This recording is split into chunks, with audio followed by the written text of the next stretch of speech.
Hello and Namaskar. My name is Anil and I welcome you all once again on CUT Prep Zone.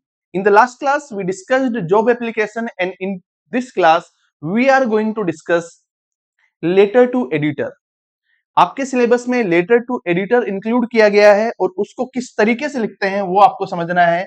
पहले तो आपको ये ध्यान रखना है, आपके सिलेबस में क्लास 12th में जो भी लेटर है वो फॉर्मल राइटिंग या फॉर्मल लेटर राइटिंग का पार्ट है, तो लिखने का तरीका लगभग सेम होगा। कुछ माइनर चेंजेस है जो आपको समझने हैं।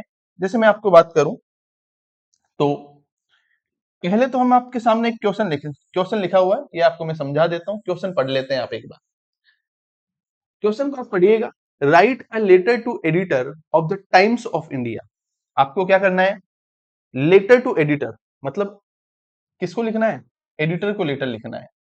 कौन से एडिटर को? तो आप कहेंगे न्यूज़पेपर का नाम है the Times of India. The Times of India के जो एडिटर हैं उनको एक लेटर लिखना है। किस बारे में? About the growing air pollution in Delhi NCR. Delhi NCR में अभी आपने सुन ही रखा होगा कि एयर पोल्यूशन जो है वो राइजिंग हो रहा है, बहुत ज्यादा राइज हो रहा है। और आपको क्या करना है? Suggesting ways to improve the problem. आपको लेटर लिखने के साथ क्या करना है? सजेशन भी आपको देने हैं, क्या आपके सुझाव हो सकते हैं वो आपको बताना।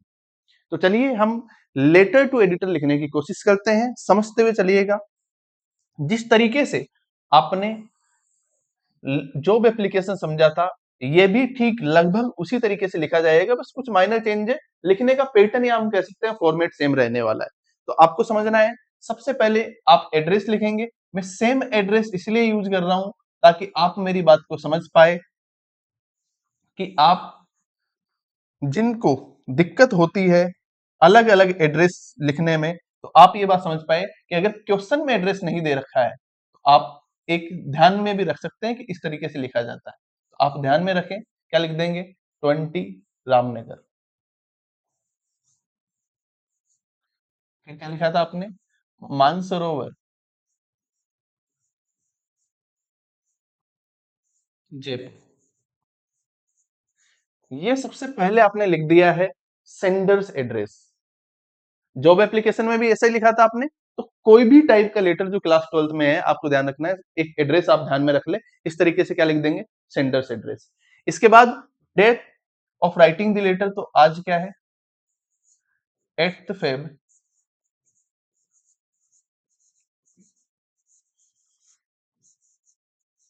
2026। ये आपकी हो गई date of writing the letter. इसके बाद क्या लिखते हैं आप? रिसीवर। तो आप लिख किसको रहे हैं? तो आपने कहा द एडिटर। क्वेश्चन में आपको दे रखा है किसको लिखना है? एडिटर को। आप लिख देंगे किसको? एडिटर को। तो एडिटर किस न्यूज़पेपर का है? तो आपके सामने डिटेल दी गई है, द टाइम्स ऑफ इंडिया।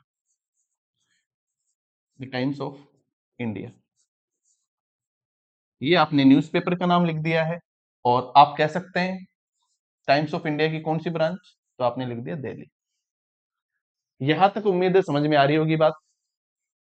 सबसे पहले आपको खुद का एड्रेस या कह सकते हो आप सेंडर्स एड्रेस लिखना है, date of writing the letter लिखनी है, और उसके बाद रिसीव कौन करेगा या किसको लिख रहे हैं आप। जैसे आप क्वेश्चन में अगर हम बात करें, क्वेश्चन में आपको बताया गया था write a letter to editor. किसको लिखना है? एडिटर को। तो आपने लिखा द एडिटर, फिर लिख दिया आपने द टाइम्स ऑफ इंडिया। यहां तक आपको बात समझ में आ रही होगी। फिर अगली बात, जॉब एप्लीकेशन हो या फिर इसमें भी आपको करना क्या है? फिर आप लिख रहे थे सब्जेक्ट, तो आप लिख देंगे सब्जेक्ट। आपको ये बात ध्यान रखनी है, एक लाइन यहां छोड़नी है, इसके बाद एक लाइन यहां ब्लैंक छोड़नी है, इसके बाद एक यहां पे। फिर आप लिख देंगे subject.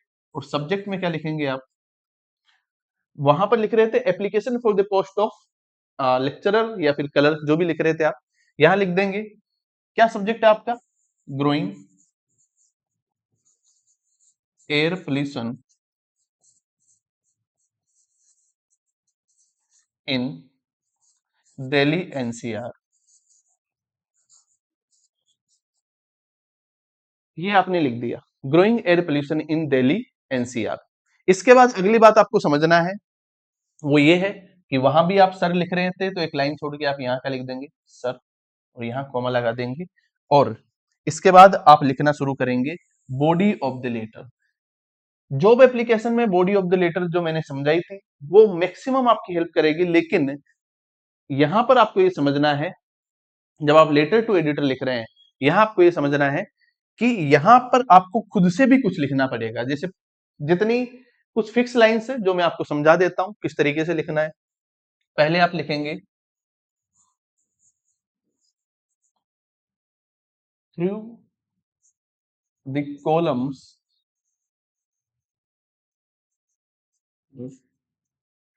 Your esteemed newspaper. Esteemed का मीनिंग होता है फेमस या प्रतिष्ठित, जिसको आप हिंदी में कहते हैं। Through the columns of your esteemed newspaper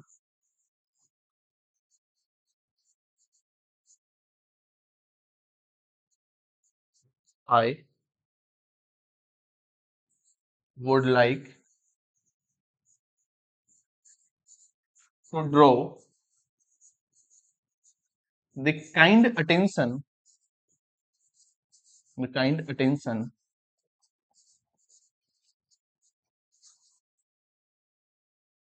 of the concerned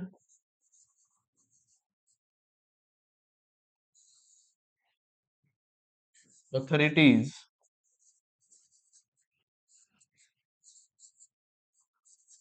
towards। अब यहां तक तो आपको, जब भी आप लेटर टू एडिटर लिख रहे हैं तो यहां तक तो आपको सेम आप as it is copy paste कर सकते हैं। इसके बाद समझना आपको किस ओर लाना चाहते हैं। देखो मीनिंग समझते हैं। Through the columns of your esteemed newspaper, कि आपके प्रतिष्ठित अखबार या आपके प्रतिष्ठित न्यूज़पेपर के through I would like to draw the kind attention of the concerned authorities, कि मैं संबंधित अधिकारियों का ध्यान इस ओर खींचना चाहता हूं। किस ओर खींचना चाहते हैं? यहां आप जो भी सब्जेक्ट होगा आपका वो लिख दोगे। क्या सब्जेक्ट है? तो आपने कहा towards the growing, towards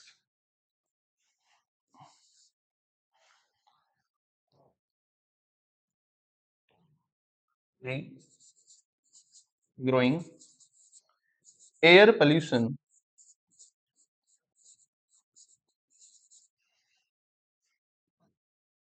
in Delhi NCR.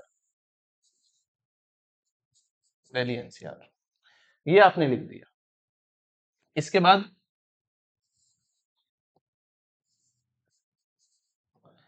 आप देखो क्या कर सकते हो।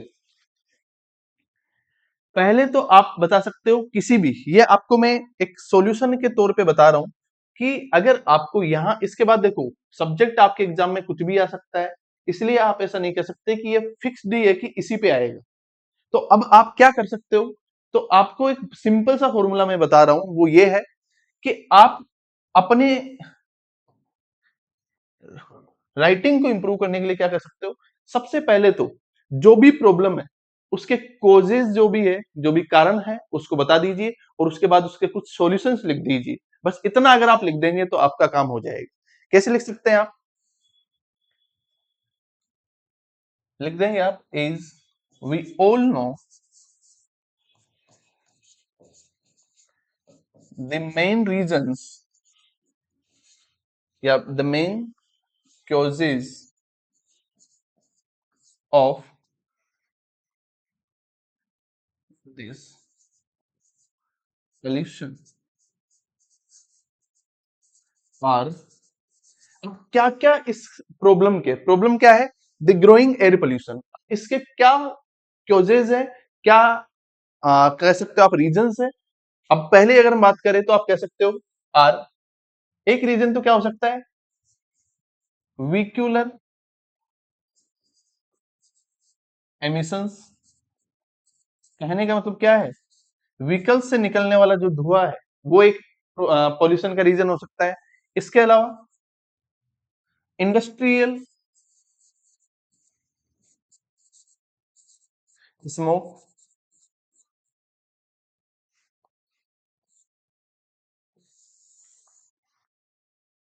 इंडस्ट्रियल स्मोक कि इंडस्ट्री से जो स्मोक या धुआं निकलता है वो इसका एक रीजन है। और इसके बाद आप क्या कह सकते हैं? कंस्ट्रक्शन डस्ट, कंस्ट्रक्शन डस्ट, ये इसके क्या है, कुछ मेन रीजंस आपने लिख दिए, कंस्ट्रक्शन डस्ट एटसेट्रा। इसके बाद आप क्या करेंगे,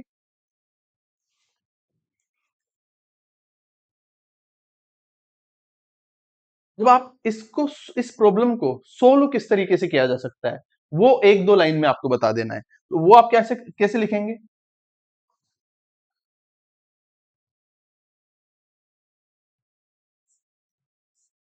कर्व दिस डेडली पॉल्यूशन। देखो कुछ अच्छे वर्ड्स अगर आप यूज करते हैं तो एग्जामिनर उससे, आपकी जो राइटिंग स्किल है उससे कुछ हद तक, कह सकते हो आपके अट्रैक्ट होगा। To curb this deadly pollution, curb का मीनिंग होता है टू स्टॉप, कि अगर आपको इस पॉल्यूशन को, जो कि डेडली है, घातक हो चुका है, जानलेवा हो चुका है, इसको रोकने के लिए क्या कर सकते हो आप, एक तो lockdown for some days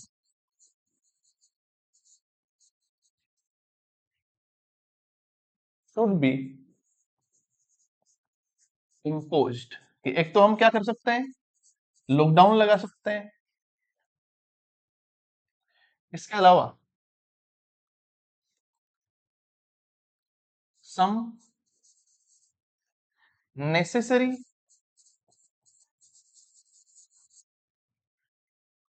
steps should be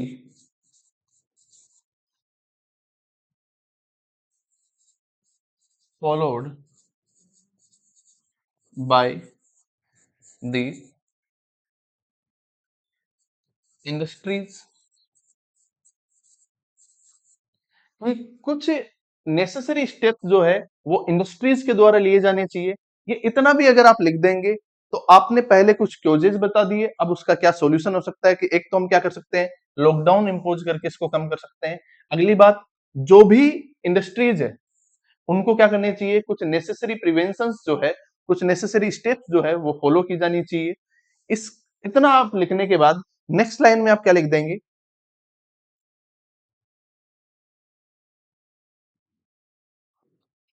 I hope this request of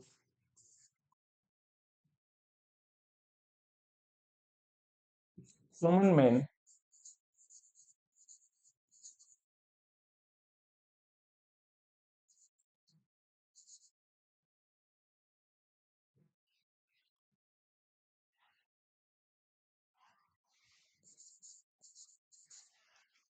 will reach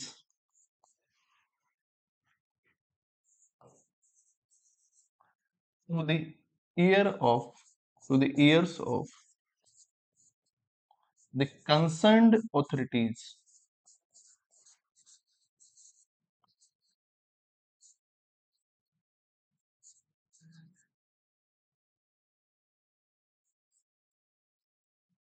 through your prestigious newspaper।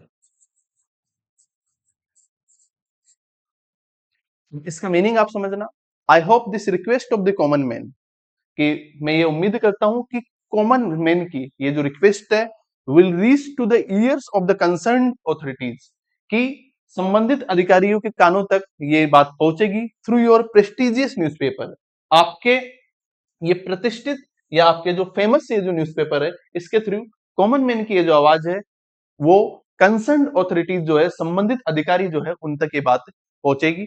इसके बाद आपको क्या लिखना है, इसके बाद आप वही जिस तरीके से आप लेटर जॉब एप्लीकेशन में लिख रहे थे, क्या लिख देंगे, थैंकिंग यू,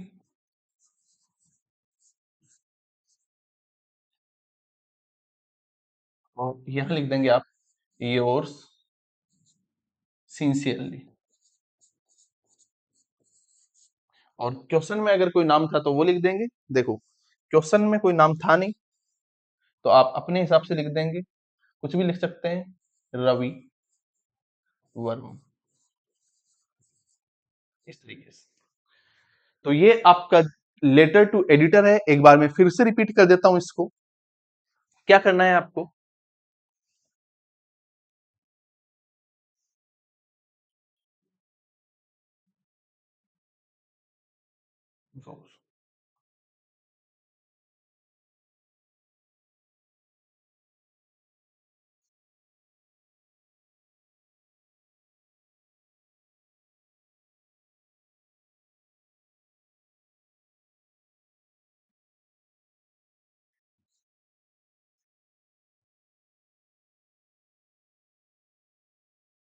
सबसे पहले आपने क्या किया, सेंडर्स एड्रेस लिखा, उसके बाद डेट ऑफ राइटिंग, उसके बाद रिसीवर्स एड्रेस आपने the editor the Times of India लिख, उसके बाद सब्जेक्ट लिखना है आपको, और उसके बाद सर लिख के बॉडी में आपको ये समझना है।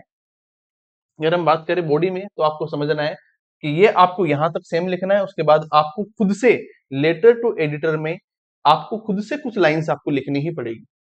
उसके बाद आप क्या करेंगे कि नीचे वाली जो लाइन है वो आप सेम कॉपी पेस्ट कर सकते हैं, और लास्ट में आपको क्या करना है, क्लोजिंग किस तरीके से करनी है, yours sincerely.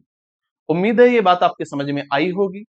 And in the next class we will discuss business letter. Till then bye bye and take care. See you in the next class. Keep watching CUET Prep Zone, and please like and subscribe and share to your friends as much as possible. Thank you.